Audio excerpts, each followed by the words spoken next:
Cops threaten black woman at gas station, then learn she's an undercover FBI agent. Before we start today's story, comment below where you're watching from and hit subscribe if you haven't already. You won't want to miss what's next. She was on her knees on the hot, hard concrete. The sun shone down bright and strong, and the concrete had become so hot that it burned right through her jeans. She felt the heat on her skin and wished she could move, but she couldn't. Her hands were tied tightly behind her back with cold, hard metal handcuffs. They bit into her wrists, and every time she tried to move, it hurt even more. She could feel the sharp metal pressing into her skin, and the sun made the back of her neck hot and sticky. Sheriff Victor Hale stepped forward. He was a tall man with strong shoulders, sunburned skin, and hair that was gray and cut short like a soldier's. He pressed the sole of his black boot against Riley's shoulder. He laughed. He actually laughed. His laugh was loud and sharp. Her FBI badge, the little metal card that proved she was a special officer, fell from her jacket and hit the concrete with a loud clatter. "Prove it, sweetheart," he said, his voice mean and mocking. The other deputies laughed too. They looked at Riley and shook their heads, and one of them even pulled out a phone to record what was happening. People at the gas station stopped what they were doing. They watched but did not move. Nobody ran to help her. They thought she was just another troublesome reporter, someone who was asking too many questions. But they were wrong. Riley was not an ordinary reporter. She was brave. She was smart. And she had been preparing for this moment for a long, long time. If you are watching this story, please subscribe and tell me where you are watching from, Riley would say. Because this is the story of how one woman stopped a very bad group of people who had been doing bad things for 20 whole years. She didn't need guns. She didn't call for backup. She didn't even fight. She had something much stronger, proof. She had been collecting this proof carefully, little by little, for 18 months. That is a long time. 1 year and 6 months of paying attention, writing things down, recording things, and keeping everything safe. Del Rio, Texas, is a small town by the Mexican border. Only 35,000 people live there. That is a small number for a town. The kind of town where everybody knows everybody else, and the police don't just follow the law, they decide what the law is. That is dangerous because the people who are supposed to keep everyone safe sometimes do the opposite. Riley Morgan was driving a rental car. She pulled into a gas station on Route 90. It was 2:14 in the afternoon on a Tuesday. The month was March. The weather in Texas was hot and dry, and the dust blew in little clouds when cars drove by. Riley had just finished putting gas in her car, the tank full, when a police car rolled up behind her. The lights flashed red and blue. There was no siren, just the flashing lights. Deputy Ortiz got out of the car. He was in his mid-30s. He wore dark aviator sunglasses and walked slowly and confidently, like he owned the place. "License and registration," he said. That was all he said. No hello, no reason, just those words. Riley kept her hands where he could see them. "Of course, officer. May I ask why?" "Your tail lights are out," he said. Riley looked in the side mirror. Both lights were working perfectly. She had checked them that morning, as she did every morning, because she always needed to be careful. "I believe both are fine, officer," she said calmly and politely. Ortiz's jaw tightened. "You calling me a liar?" "Not at all." "I will step out of the car to check with you," Riley said. She stayed calm, even though her heart was beating fast. "Stay in the vehicle," Ortiz said. He went back to his patrol car. 40 minutes passed. Riley sat quietly, hands at 10 and 2 on the steering wheel, watching him through the rearview mirror. He occasionally glanced at her and spoke into his radio. The gas station attendant went inside. The few other customers stayed far away. Finally, Ortiz came back, but he wasn't alone. 2 more patrol cars had arrived behind him. And there was a third vehicle that was not a regular patrol car. It was a black Ford F-250 with a sheriff's badge on the door. Sheriff Victor Hale stepped out. He moved like he owned the ground he walked on.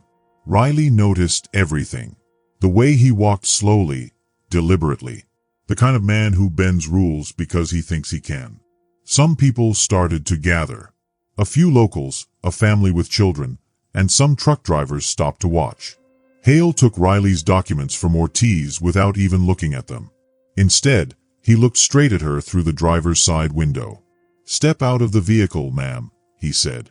Riley obeyed slowly, hands still visible. Deputy Ortiz said, "You've been acting hostile." "I've been cooperative," Riley said. "I've simply been waiting. Hale smiled, but it didn't reach his eyes. "For 40 minutes? That's patient. Very patient. Makes me wonder what you are so calm about." He gestured toward Ortiz. "Check the trunk." Riley spoke calmly. "Sir, do you have probable cause?" "I said check the trunk," Hale said. Ortiz popped open the trunk. Inside was a camera bag, recording equipment, charging cables, and a leather notebook. Hale picked up the notebook, flipped it open, and started reading out loud. Source X reports that local police collect protection fees from Latino business owners. Amounts range from $500 to $5,000 every month, he read. He looked up at Riley. "What is this?" he asked. "That's my work product, Sheriff," Riley said. "I'm a journalist. That's protected by law." "You're a journalist?" Hale handed the notebook to Ortiz. "From where?"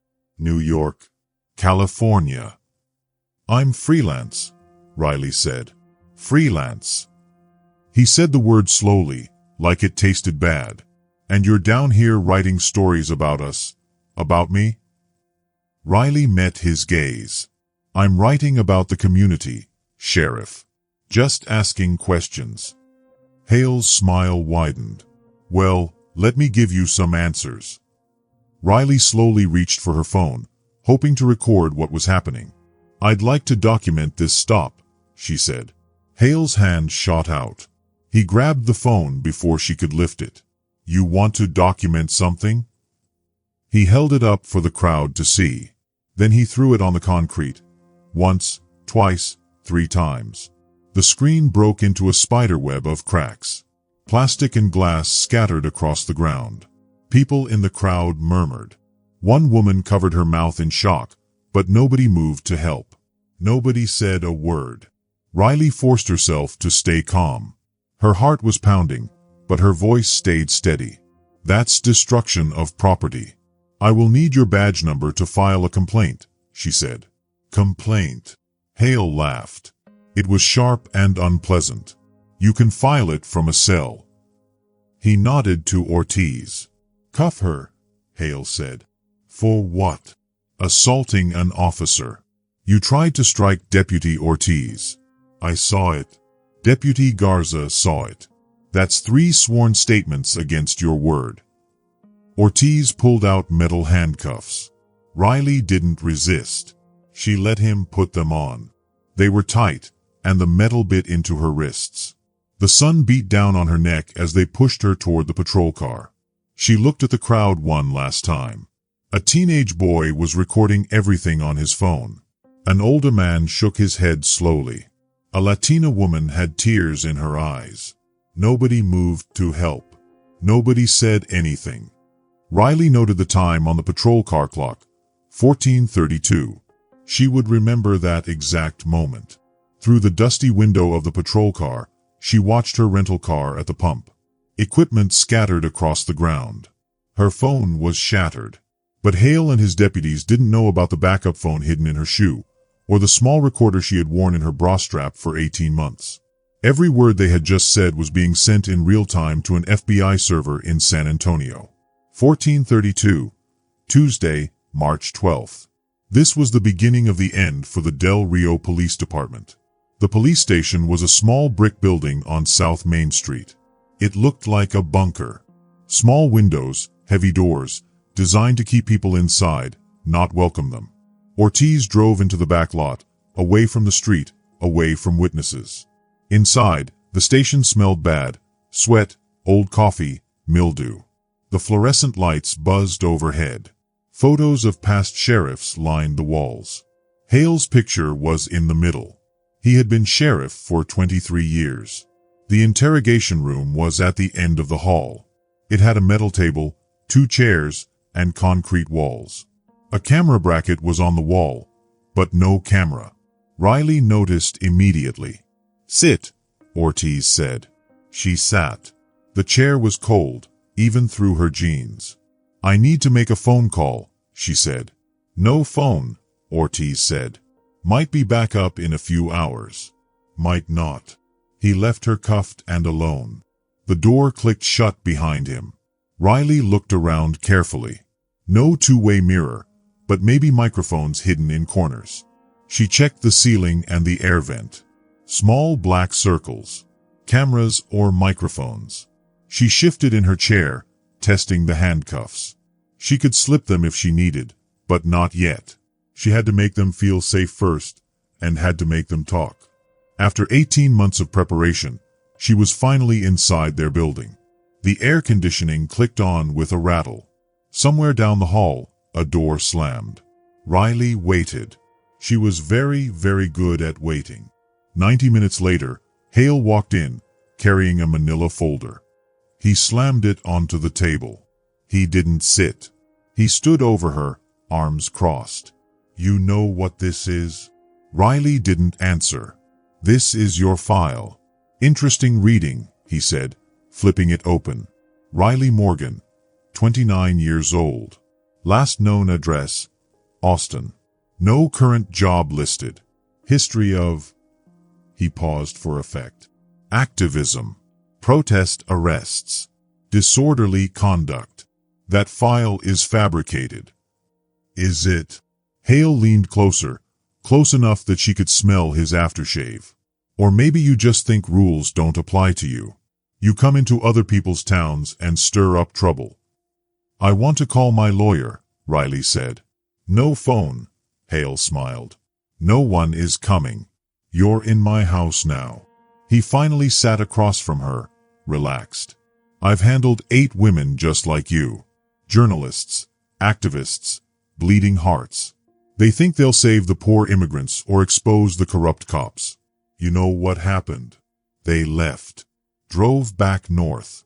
No one wanted to believe their stories." He tapped the fake file. "Here's what's going to happen. You will sign a statement saying you lied and get out of Texas. Or..." He let it hang in the air. "Or what? Or you will see just how creative our justice system can be," he said. Hale opened the folder wide and turned it so Riley could see everything inside. The folder was full of papers and pictures. They were police reports and photographs, but not of Riley herself. They were of someone who looked a little like her, but blurry and hard to tell. The papers said that she had been arrested in different cities. Austin, Dallas, and Houston. But all of it was fake. Someone had made it look real, but it wasn't true at all. Hale began to read the first page out loud. June 2022. Arrested for disorderly conduct during a protest at the Austin Capitol. September 2022. Trespassing on private property. January 2023. Assault on a security officer at a mall in Houston. He looked up at Riley. "Do you want me to keep going? None of this is real. We can run your fingerprints and check with the FBI database, but I can already tell you, you're clean." "The FBI?" Riley asked, surprised. Hale leaned back in his chair, smiling slightly. "You watch too much TV, Riley. This isn't like CSI or any of those shows. We are a very small police department. We don't have direct access to the FBI. If we want to check something, we have to send a request. It takes a lot of time." "Then send it," Riley said, trying to sound calm. "You will hear back in 3 or 4 weeks, Hale said. "Until then, you stay in our county jail. No bail. You might try to run away. You are from out of town, and you have a history of violence." Riley took a deep breath. She forced herself to stay calm. "This is illegal," she said. "I know it is," Hale said. "But I also know that you've been driving around asking questions about me and my department. Talking to people you shouldn't. Reporting facts isn't wrong, but here's a fact. I've been sheriff of Del Rio for 23 years. I keep this town safe. Drug traffickers don't take over here." "How? by making sure everyone knows that the law in this town is mine. He stood up and picked up the folder. You have two choices. Sign this paper and leave, or spend the next 72 hours in a tiny cell in 100-degree heat. Then we'll talk about charges. He walked to the door, hand on the handle.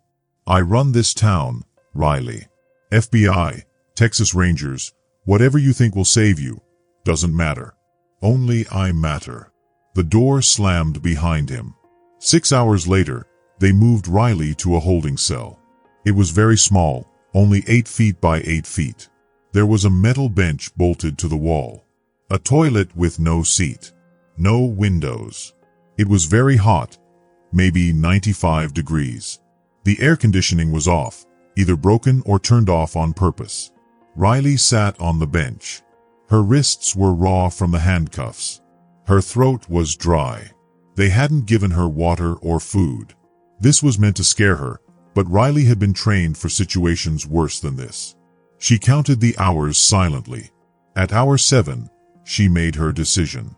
When Deputy Ortiz came to check on her, she was ready. I need to speak with Sheriff Hale, she said calmly. Ortiz looked surprised. Are you ready to sign the paper? I'm ready to explain my situation, Riley said. 15 minutes later, Hale walked into the cell.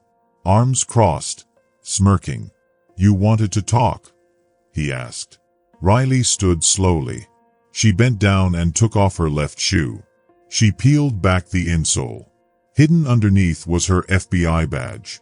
It was thin, specially made for undercover work. She held it up with 2 fingers. Special Agent Riley Morgan, FBI San Antonio Field Office. Badge number 7429. I am investigating public corruption. You are breaking the law right now, she said clearly. For just a tiny moment, Hale looked unsure. Then he laughed. Really laughed. Ortiz, he called. Come see this. Riley kept the badge steady. Ortiz came into the cell. 2 other deputies were with him, Garza and a man Riley did not know. Hale held the badge up to the light like he was inspecting money. FBI. Special Agent. Looks pretty official, doesn't it? Hale said, smiling. Ortiz stepped closer. Is it real? Hale laughed. Sure. You can buy these on Amazon for $19.95. I've seen better ones at Halloween stores. The deputies laughed. Garza started recording the whole thing on his phone.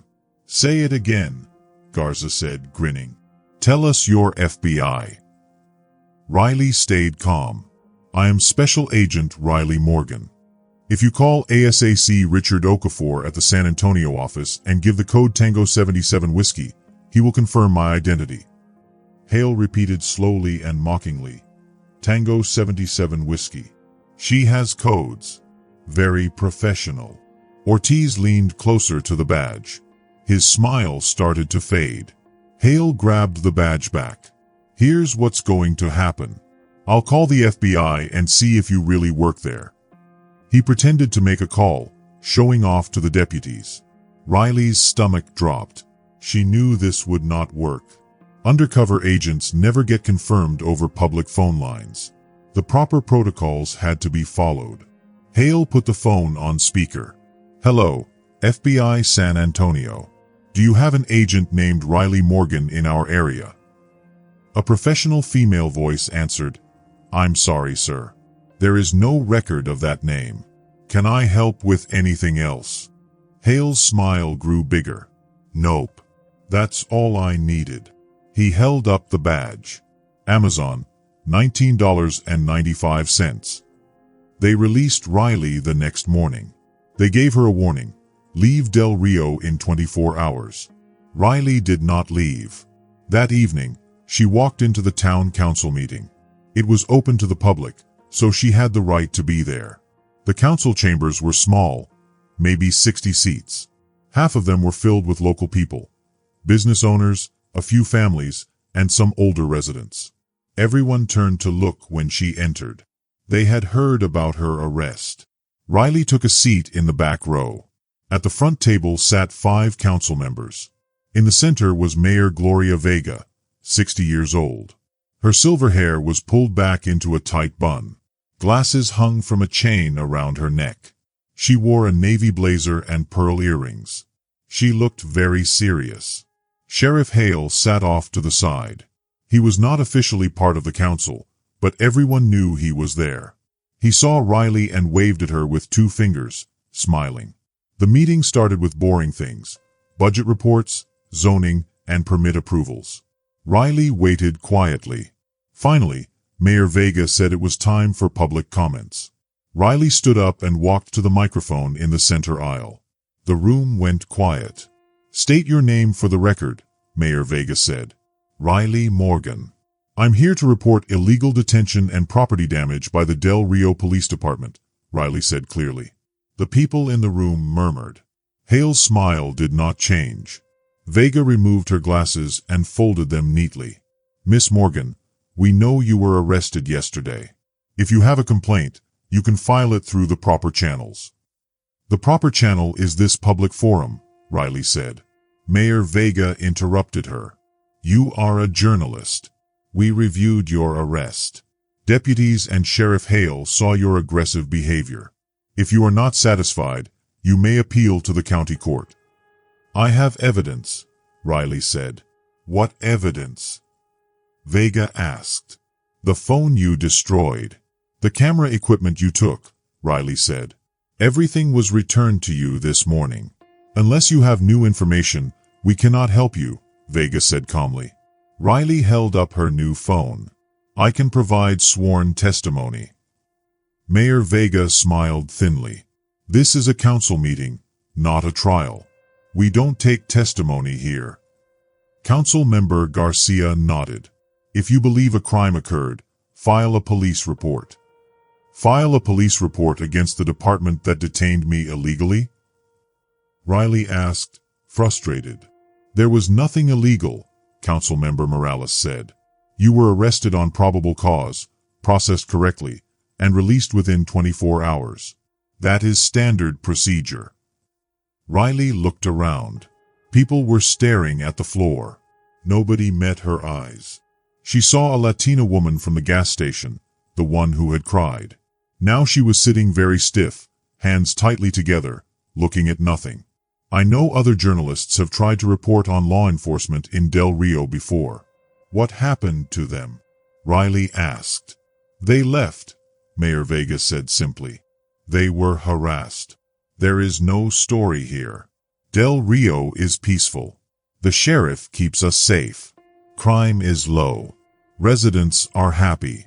If you are looking for corruption, you're looking in the wrong place." Sheriff Hale stood up. "I think what Mayor Vega means is that we don't like outsiders making accusations, especially fake FBI agents," he said loudly. A few people laughed. Others shifted uncomfortably. Mayor Vega banged the gavel. "This is your last warning, Miss Morgan. Leave Del Rio. There is nothing for you here." The council members gathered their papers. Hale walked toward the door, patting one of the elderly residents on the shoulder, pretending to be kind. Riley stayed at the microphone for a moment longer, then turned and walked out. People whispered behind her, but nobody followed. On the wall near the exit hung a banner. "Del Rio, 20 years of safe community." Riley took a photo. Evidence. The Del Rio Herald newspaper had shut down 5 years ago. The building still stood on East Garfield Street. Windows were covered, and the lease sign faded from the sun. Riley found Marco Santos in the parking lot behind it. He worked on a Chevy truck, grease on his arms and hands. He looked up but didn't move much. "Not taking new customers today," he said. "I'm not here as a customer." "My name is Riley Morgan," she said. "I know who you are. The fake FBI agent who got arrested. Doesn't matter what you are. Leave me alone," he said. Riley stepped closer. "You were a deputy here. Del Rio PD, 2019 to 2023. You were fired for not following orders." Marco's jaw tightened. He slammed the truck hood. "Who told you that?" "Public records. Your termination said you refused to follow orders. What orders? If you're enjoying this story, make sure to subscribe and share your favorite part in the comments below. And don't forget to drop a heart to show your support. Lady, I don't know. But walk away now. You're asking for trouble.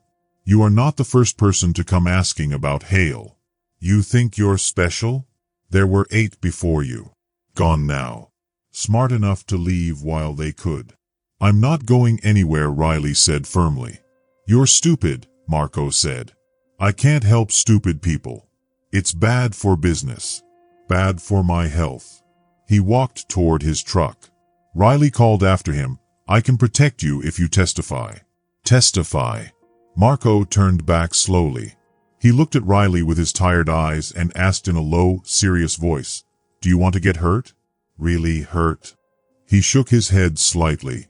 That's what happens when someone tells the truth about Hale. That's what happens when you don't follow the rules here. You can get into big trouble. Dangerous trouble. Riley felt a shiver run down her spine.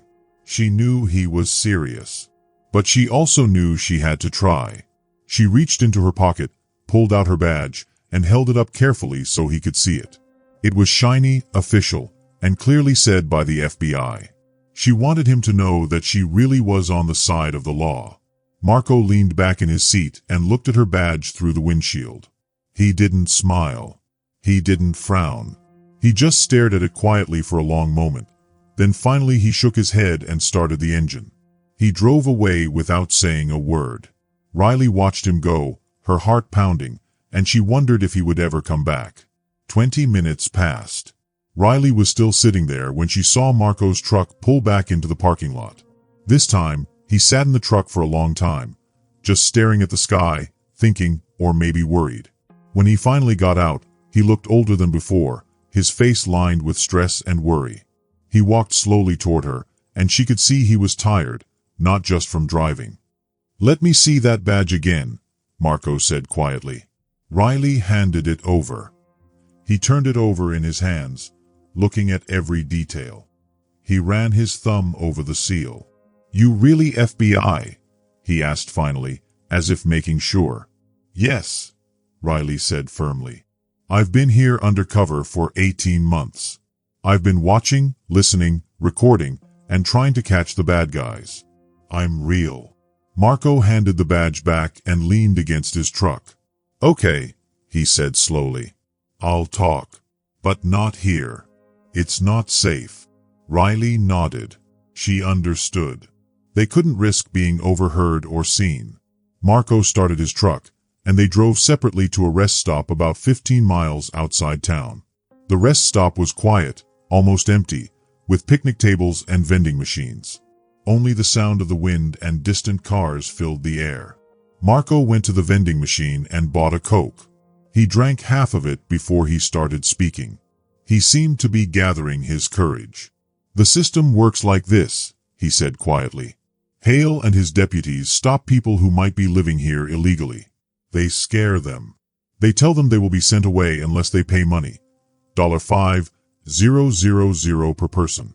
If they can't pay, they are forced to work. Farms, construction, cleaning houses. No money. They have to work to pay off the debt. Riley took out her phone and started recording.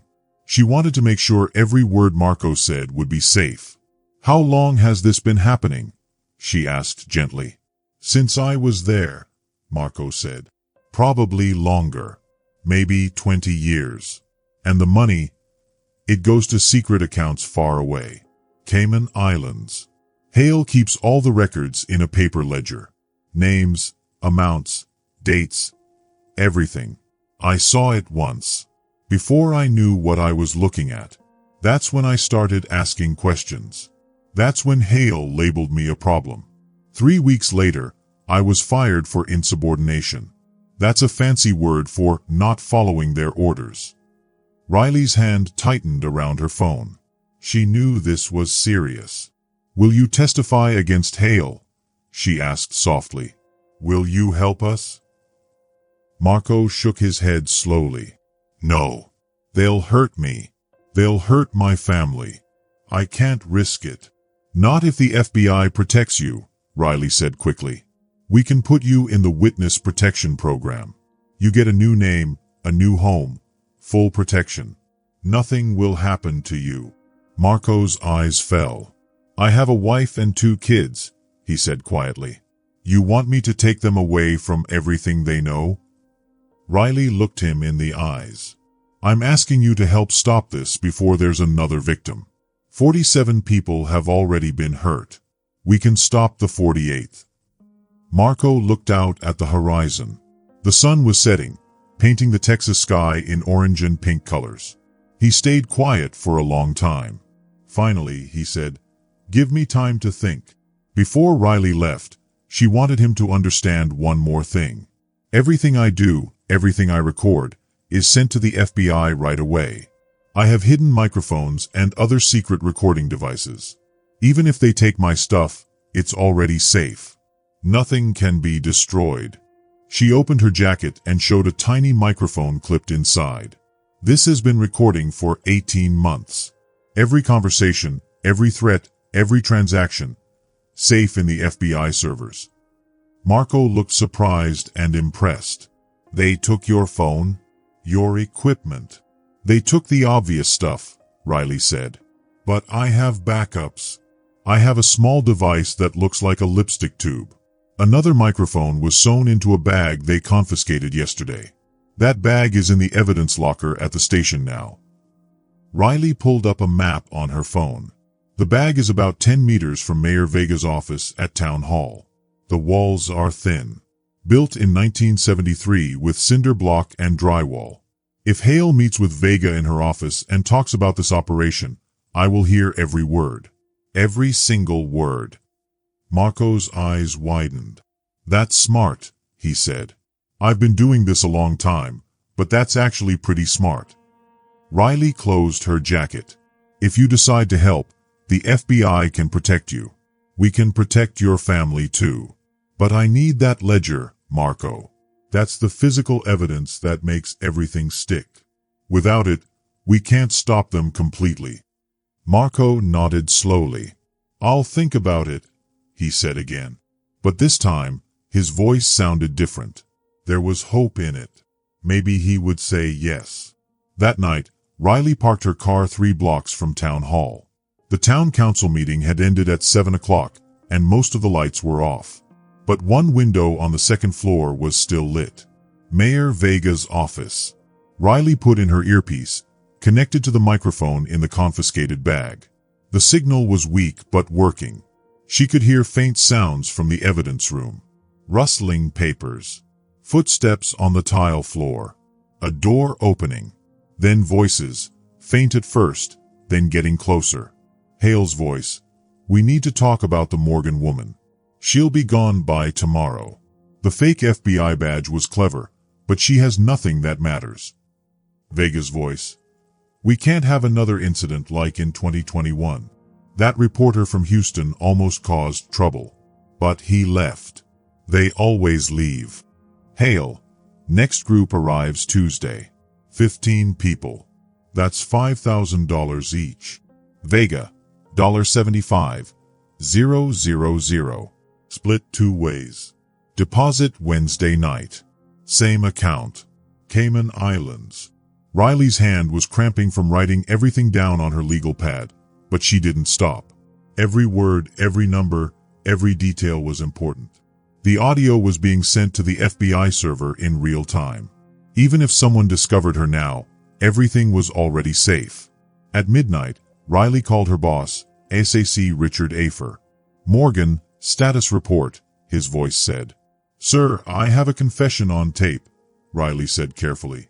Hale and Mayor Vega talking about $75,000 and Cayman accounts. I also have a possible witness, Marco Santos, who saw the ledger and knows the system inside out. Afer's voice was firm. Abort the operation. Extract immediately. You've been compromised. Do not risk anyone else. Riley froze. Sir, I'm this close to the physical ledger. It's the smoking gun. Without it, we can't make the case airtight. Agent Morgan, that's an order, Afer said. Riley hung up. Something didn't feel right. Why was he so quick to shut down the investigation when they were on the verge of catching the bad guys? 3 hours later, at 3:47 a.m., her phone buzzed. It was a text from Marco. They know. Hale just called me. You've been compromised. Get out. Riley called him immediately. Marco whispered. They knew we met. Nobody saw us at the rest stop. I don't know how. Hale asked about you. He knows everything. Riley's heart sank. She pulled up her encrypted email and looked through her reports. Every report she had sent over the last 6 months had been forwarded to the local district attorney. The DA had been sending them to Hale. The leak wasn't Marco. It was inside the FBI. She realized the corruption wasn't just local. It was bigger. A whole network. Even her bosses had been compromised. She had the evidence, recordings, testimony, bank records, but she couldn't send them through normal channels without Hale finding out. Riley made a decision. She pulled up a new contact. Not the FBI. Not the police. A journalist. Someone who couldn't be intimidated. Lena Patel answered after the 4th ring. Riley said quickly, I'm Riley Morgan, FBI. I have 18 months of recordings showing corruption in a Texas border town. My chain of command is compromised. I need a journalist who can't be scared or bribed. Lena leaned back. I'm listening, she said. They met at a diner 40 miles outside town. Lena arrived first, sharp eyes behind her glasses. She had a leather messenger bag and a calm, confident look. Riley slid into the booth and waited for the waitress to leave. Show me what you have, Lena said. Riley pulled out her phone and played 30 seconds of the recording of Hale and Vega talking about the $75,000 and Cayman accounts. Lena's face didn't change, but her posture shifted. She leaned forward. How much more do you have? She asked. 127 audio files, 18 months of recordings, documented transactions, testimony from 47 victims, bank records from federal subpoenas, Riley said. And the physical ledger in Hale's office is safe. My supervisors are compromised. I can't go through official channels. Lena's eyes narrowed. Then we'll do it ourselves. Carefully. We'll tell the story. But we have to be smart. We can't make a mistake. Riley nodded. For the first time, she felt a small spark of hope. Together, maybe they could stop the corruption. Maybe they could protect Marco and his family. Maybe they could finally bring the truth into the light. Lena took off her glasses and cleaned them carefully with her soft napkin. She looked at Riley and blinked a few times. Do you want me to tell everyone? Riley asked.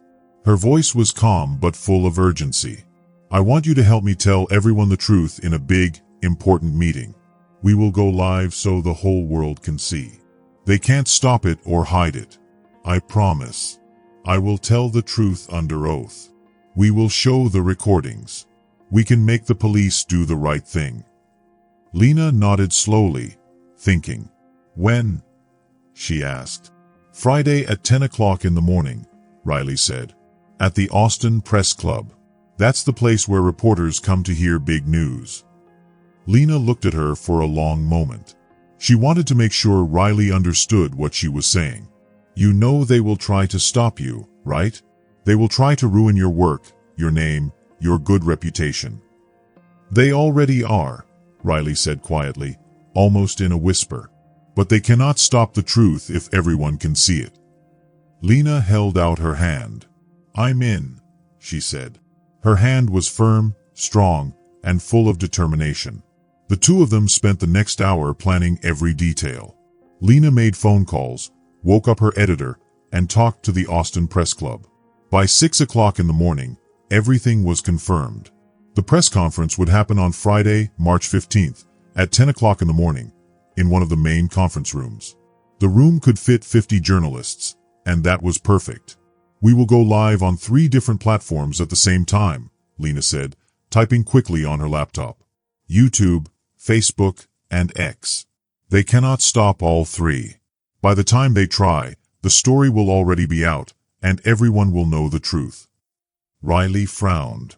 I need one more thing, she said. We need someone to check all the papers and say they are real. Someone people trust. Do you have someone in mind? Lena asked. Yes, Riley said. Judge Eleanor Vance. She used to be a federal judge. She is 72 years old and very honest. She has a reputation for never lying. If she checks the bank papers and the witness statements, everyone will believe it. Lena nodded again. I know Judge Vance. She hates bad cops more than anyone else. Her grandson was hurt by a bad officer in Houston. She will do it. She will help us. Riley felt a little better. Not really happy, not really safe, but at least the plan might work. At least now, she could see a tiny spark of hope. One problem, Lena said. You still need that ledger, that notebook. Without it, they can say the recordings are lies. They can say the bank papers are fake. But if you have Hale's own handwritten notebook, it will prove everything. Can you get it? I'm going to try, Riley said, trying to sound confident, even though she didn't know how she would. That's not a plan, Lena said quietly, shaking her head. It's the only plan we have. Riley finished her coffee slowly. In the meantime, we should get everything else ready.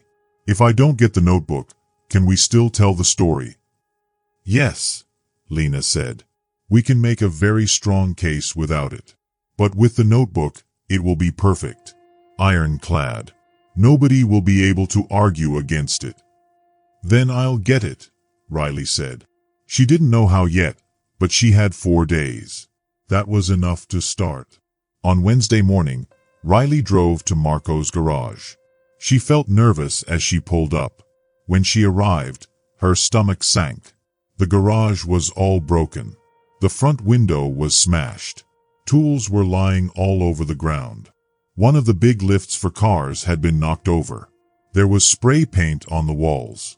Big, red letters said, "Snitches get buried." Marco sat on the curb with his head in his hands. His wife stood next to him, holding their 2 kids close. The children were crying softly. Riley got out of her car slowly. "Don't come near us," Marco said without looking up. "Marco, I'm sorry," Riley said. "I can get you protection. You and your family can be safe." "Protection," Marco said, finally looking at her. His eye was swollen shut, purple and black. Dried blood crusted around his nose. "Where was the protection last night when 3 men kicked down my door? Where was the protection when they held a gun to my daughter's head?" Riley felt like someone had punched her in the chest. "What?" she asked. "They came to my house at 2 a.m., Marco said. "They wore ski masks. They knew my kids' names, where they go to school, and where my wife works. They said, if you talk to the police again, we will hurt your family." "Not you. Your family." Marco stood up slowly, wincing. "I can get you into witness protection," Riley said. "You get new names, a new house, a new city. They will never find you." "No," Marco said flatly. "I'm not uprooting my kids' entire lives. I'm done living in fear. If I testify, you cannot. I'm leaving Del Rio. We'll go somewhere Hale can't find us." He shouted, then caught himself and lowered his voice. "I'm not helping. I'm leaving." He picked up a wrench from the ground. "You should leave too, Riley. You're not going to win this. Nobody beats Hale. Nobody ever has." Riley stood in the parking lot surrounded by broken glass and scattered tools. She had promised Marco protection and delivered violence. She had promised justice and delivered threats. Maybe he was right. Her phone buzzed. A text from Lena. "Press conference confirmed. Do you have a witness?" Riley looked at Marco's truck driving away. She texted back, "No." Wednesday night, the Del Rio Police Department caught fire. Riley heard the sirens from her motel room. She grabbed her jacket and ran to her car, driving toward downtown. By the time she arrived, 3 fire trucks were already there. Smoke poured from the back of the building, the evidence room. She parked 2 blocks away and watched carefully. Sheriff Hale stood in the parking lot, arms crossed. He did not look worried or surprised. Probably he had started the fire. Her phone rang. A woman's voice said, "This is Deputy Chief Selena Ortiz, Del Rio Fire Department. I'm calling as a courtesy. The fire at the police station started in the evidence room. Your property was there. I'm sorry to inform you that most of it is destroyed. The fire marshal is investigating, but it looks like an electrical problem." "Electrical problem?" Riley repeated. "Yes, ma'am," the woman said. Riley ended the call. The bag with the hidden microphone was gone, burned, destroyed. But Hale did not know that every recording from that microphone had been transmitted in real time to FBI servers. The physical device was gone, but the data was preserved, encrypted, and backed up in 3 separate locations. They had destroyed the recorder, but not the recordings. Riley felt a tiny sense of relief. Almost funny, in a way. She watched the firefighters spray water into the building, watched Hale shake hands with the fire chief, pretending to look worried, pretending to care. But Riley knew he was faking it. Her phone buzzed again. This time, it was a text from a number she didn't recognize. "You have 24 hours to leave Del Rio. If you're still here Friday morning, there will be consequences. This is your final warning." No name. No signature. Riley deleted the text and put her phone away. She wasn't leaving. Not now. Not ever. They had threatened her, arrested her, mocked her, destroyed her evidence, and attacked her witness, but they had not stopped her. She needed to survive tonight. If they were sending threats like this, it meant they were planning something worse. Riley drove back to her motel. She did not sleep. She sat in her car in the parking lot with the doors locked and her backup phone on the seat next to her, waiting. Thursday morning, the local news ran a story. Riley saw it on the television in the motel breakfast area. The Del Rio morning show was on. A perky anchor with too much makeup smiled into the camera. "In local news today," the anchor said, "District Attorney Malcolm Thorne announced yesterday that a woman claiming to be an FBI agent has been harassing local law enforcement. Authorities say the woman, identified as Riley Morgan, has been presenting a fake badge and making false accusations against Sheriff Victor Hale and his department." Cut to footage of Hicks at a press conference. Suit and tie. American flag in the background. "We take these allegations very seriously," Hicks said gravely. "Ms. Morgan has a history of mental health issues and was actually dismissed from FBI training several years ago. She's been impersonating a federal agent, which is a serious crime. We are currently working with the real FBI to bring charges." Riley's hands clenched around her coffee cup. Mental health issues? Dismissed from training? All lies, all documented in fake records that would take weeks to disprove through official channels. And by then, the damage would be done. Her phone rang. "Lena." "Riley, have you seen the news?" "I'm watching it now," Riley said. "They're trying to destroy your credibility before Friday," Lena said, "and it's working.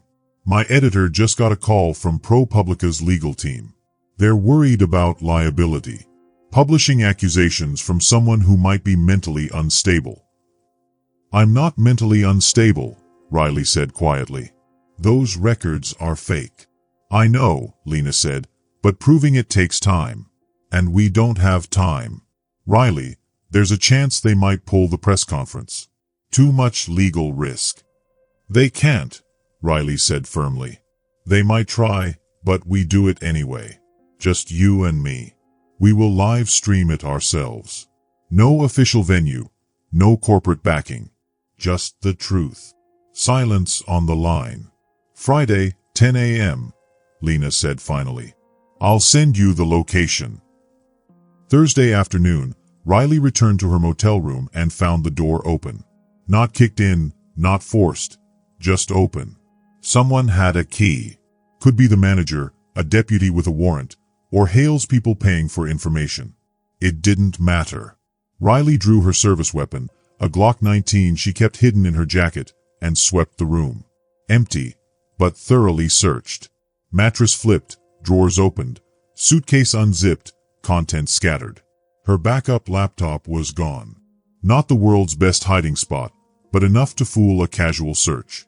The laptop was encrypted with 256-bit AES encryption. Even with top-level tools, it would take months, maybe years, to crack. And she set it to wipe after 10 failed password attempts. The data was probably safe. But they had sent a message. We can get to you anywhere. We know where you sleep. We can reach you whenever we want.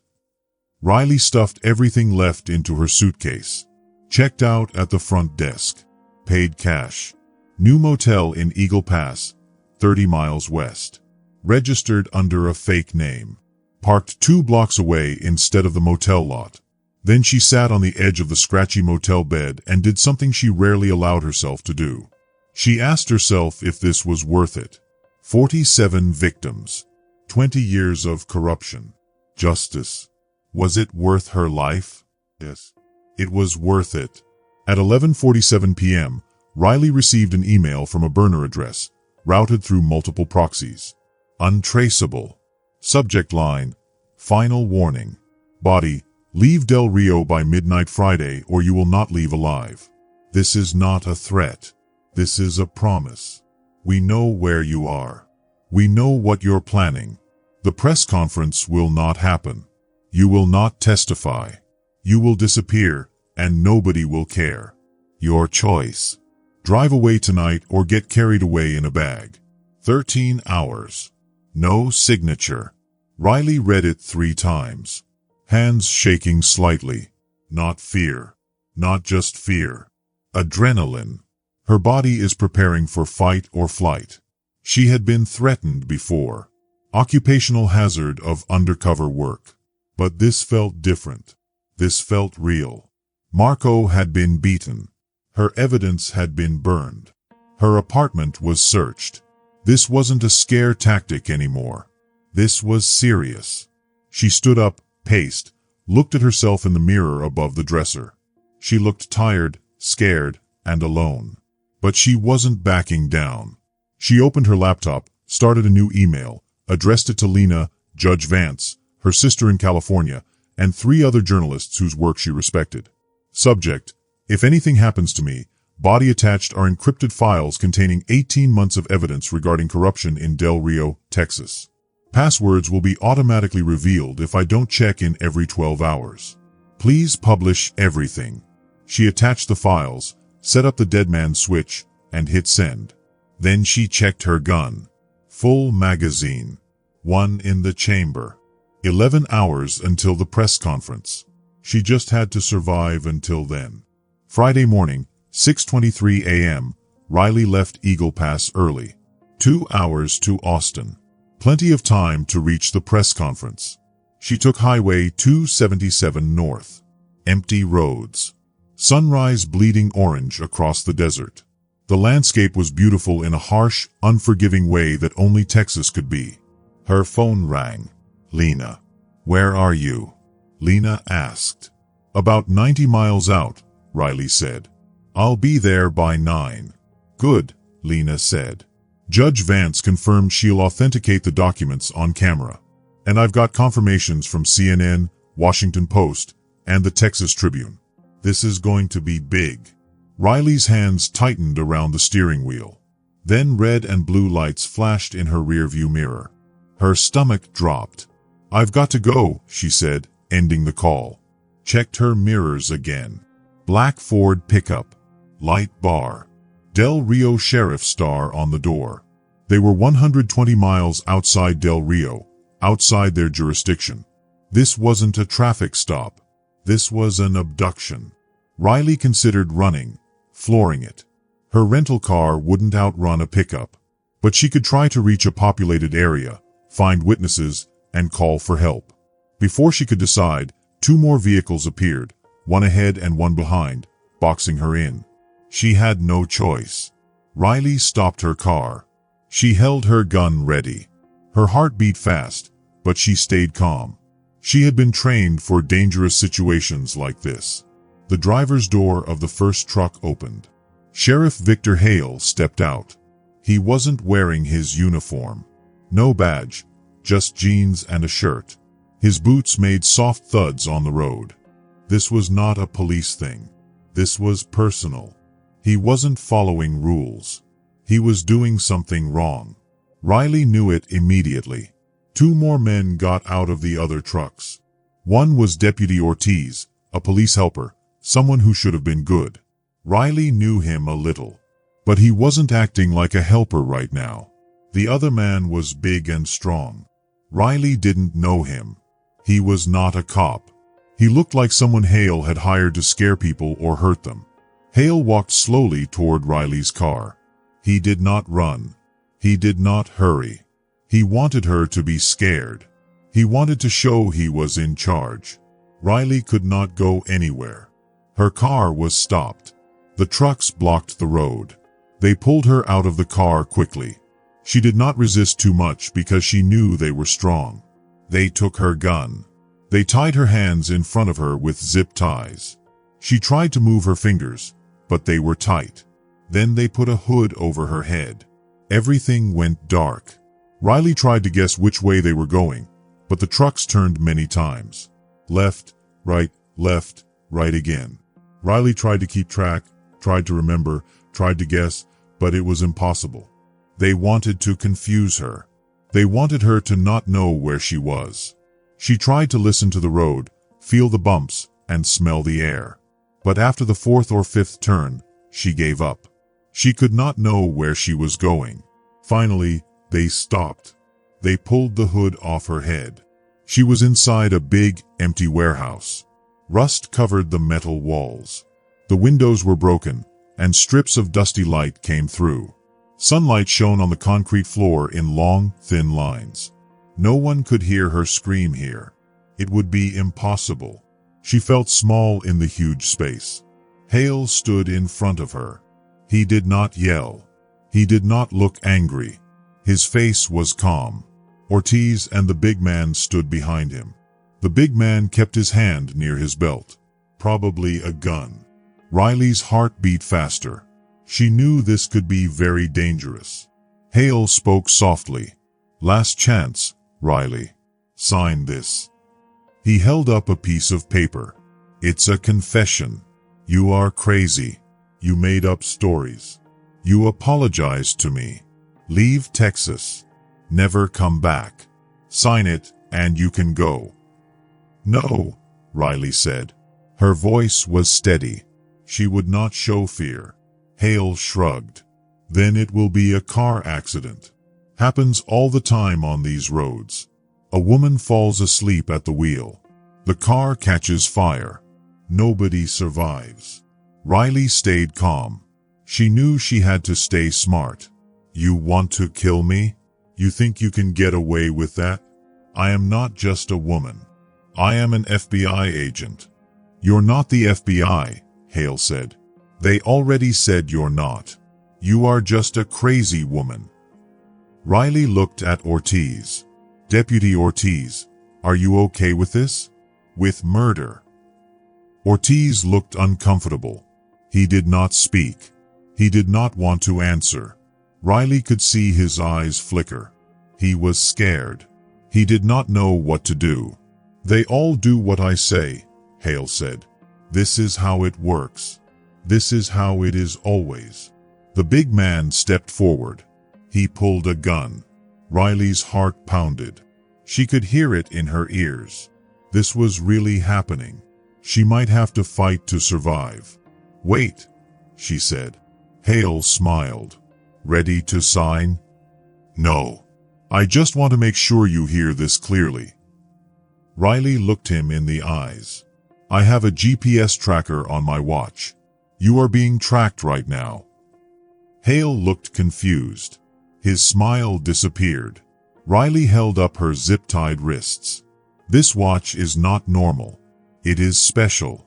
It has been sending my location to the FBI the whole time since you stopped me." Hale looked at Ortiz. "She's bluffing," he said, but his voice was weak now. He was not as sure as before.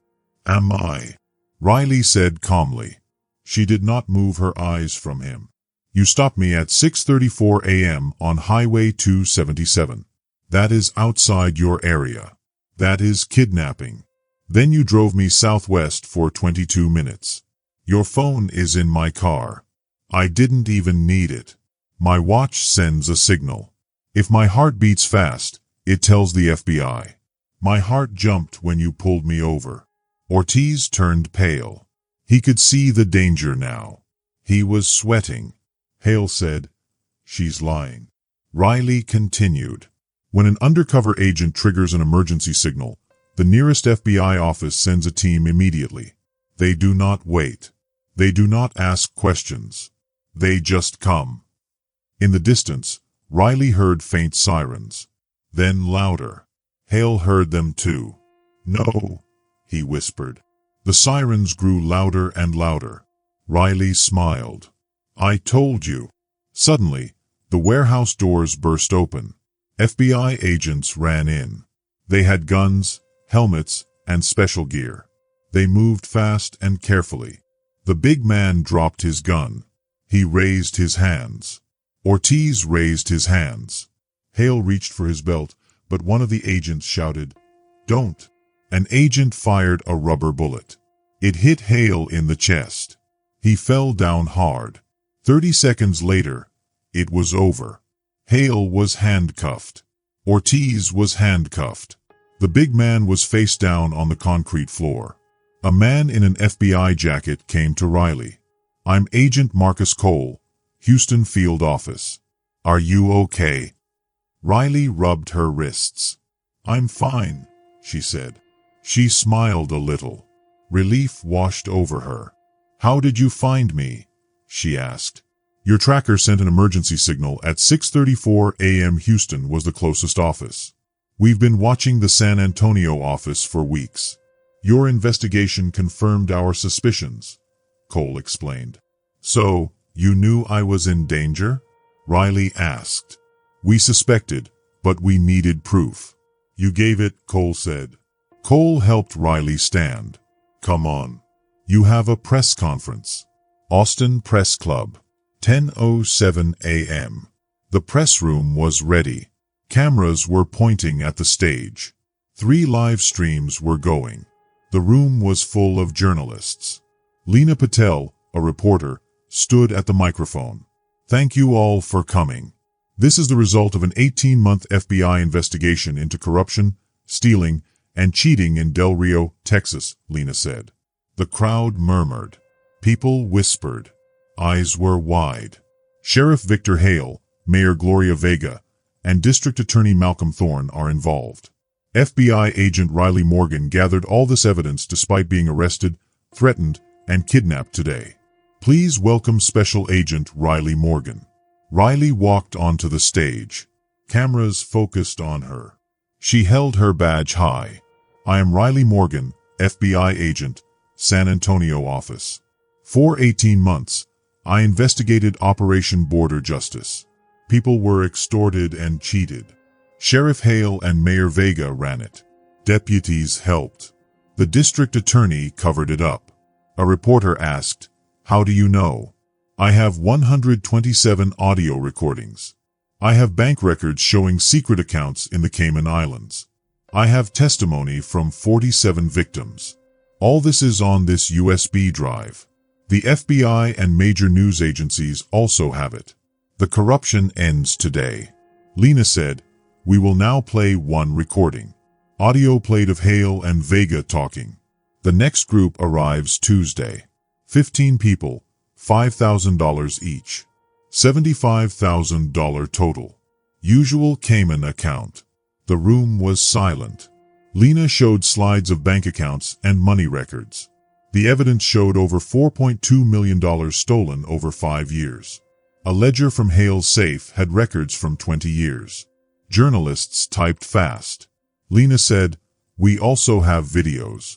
Here's Hale being arrested today." Video played, Hale in handcuffs, bruised, angry. Video showed him being taken to FBI headquarters.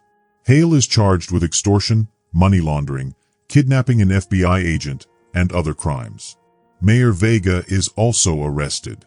District Attorney Thorne is charged with obstruction of justice. 9 police officers are suspended. Deputy Ortiz is cooperating with investigators. A reporter asked, "How many victims?" "We found 47, but there may be hundreds. All are safe and protected." 3 months later, Del Rio looked different. Buildings were the same, but people felt safe. The new sheriff was Rosa Mendez, 43, born in Del Rio. She had been a victim in 2019. Now she wore the badge. At her swearing-in ceremony, she said, "I promise to uphold the law and serve the people with honesty, fairness, and justice." The crowd clapped. The new mayor said, "Sheriff Mendez will make big changes. Officers will be trained, wear body cameras, have civilian review, and finances will be checked often." More applause. People smiled. People looked relieved. Del Rio felt safe again. Riley stood nearby. She watched the crowd. She smiled. Justice had been done. People could now live without fear. People could now trust the law. And Riley knew, deep inside, that even when the world seemed scary and dangerous, the truth and bravery could make a difference. She thought about the warehouse, the zip ties, the hood, the fear. She thought about Hale, the big man, Ortiz, and all the danger. But she also thought about the FBI agents, the press, the victims, and the crowd. She thought about the sound of sirens and the rush of help. And she felt proud. Proud of herself. Proud of the people who stood up for justice. Riley knew this was only the beginning. But she also knew that together, people could stop corruption. Together, they could make the world safer. Together, they could make sure no one else would suffer like the victims did. And for the first time in a long time, Riley felt calm. The sun shone through the windows.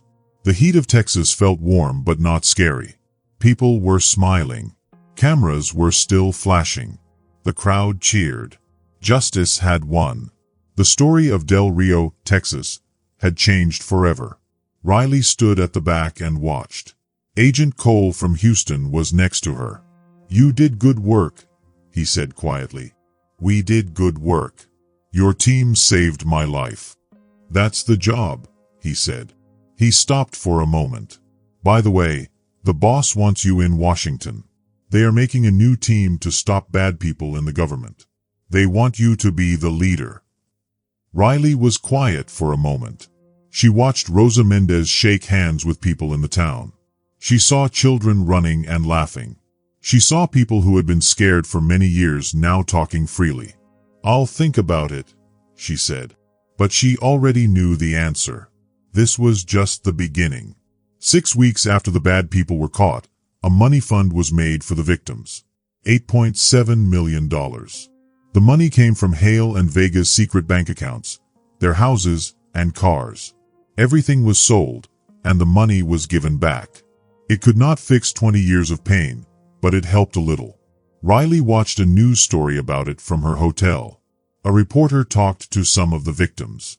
A man named Tomas said, "They took $5,000 from me in 2021. They said if I didn't pay, they would send my wife away. I worked 3 jobs to get the money. Now I'm getting it back, plus some extra. I don't have words." A woman named Sophia said, "I was too scared to even tell anyone. I thought nobody would believe me. I thought they would hurt me more. But Agent Morgan believed us. She listened." The reporter said to the camera, "The money fund has given money to 43 of the 47 victims so far. Some people used it to start businesses, buy homes, or pay for their children's school. For many people, this is the first time in years that they feel safe in Del Rio." The news cut to a small restaurant called Carmen's Kitchen. It was the grand opening. The walls were painted bright colors, and people were happy. The owner, Carmen Morales, was the woman Riley had seen at the gas station, the one who cried. She was smiling behind the counter. "I always wanted to open a restaurant," she told the camera. "But I never had money. Now I do. My kids can go to school without being scared. That's everything." She held up a photo on the wall. Riley recognized it immediately. It was a photo of her holding her FBI badge at the press conference. Underneath it was a plaque that said, "Thank you to Agent Riley Morgan for giving us our freedom back." Riley turned off the TV and sat quietly. She cried for the first time in months. Before going to Washington, Riley drove to Del Rio one last time. She parked in front of Carmen's kitchen and went inside. The lunch rush was ending. Families were finishing their meals. The smell of tortillas and carne asada filled the air. Music played softly from a radio. Carmen looked up and saw Riley. Her eyes got big. "Agent Morgan," she said. "Just Riley," Riley said. Carmen came around the counter and hugged her. Tight and real. "Thank you," Carmen whispered. "Thank you for not giving up." "You don't have to thank me," Riley said. "Yes, I do. For 5 years, I was scared every day. Scared they would take more money. Scared they would hurt my kids. Scared to speak. Scared to exist." Her eyes were wet. "Now my daughter says she wants to be an FBI agent like you. She wants to help people." Riley felt her throat tighten. "You were the brave one," she said. "You told the truth. That took courage. You gave me permission to be brave." Carmen smiled. "Lunch is free. Eat." Riley sat. For the first time in 18 months, she felt like she could breathe. She ate Carmen's food and watched the restaurant full of life. She thought about justice. Not the kind you see in movies. Not the kind where the hero fixes everything in 90 minutes. Real justice is slow, messy, and hard. It takes 18 months of listening, writing, and planning. It needs trust in the system, even when the system is broken. But sometimes, it works. Justice is not always fast. It is not always easy. But when it comes, it cannot be stopped. No one is above the law. No one is below it. Sometimes, it only takes one person. One person said, "Enough." In Del Rio, 47 people were scared to speak because they thought no one would listen. But someone listened. Someone cared. And now they are free. That is what justice looks like. Riley finished her meal, left a big tip, hugged Carmen again, and walked out into the Texas sun. She had a flight to catch.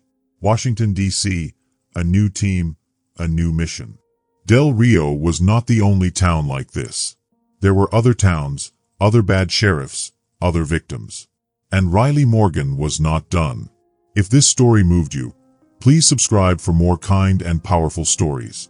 Watch our next video for another unforgettable journey. And share this story with someone who needs it today.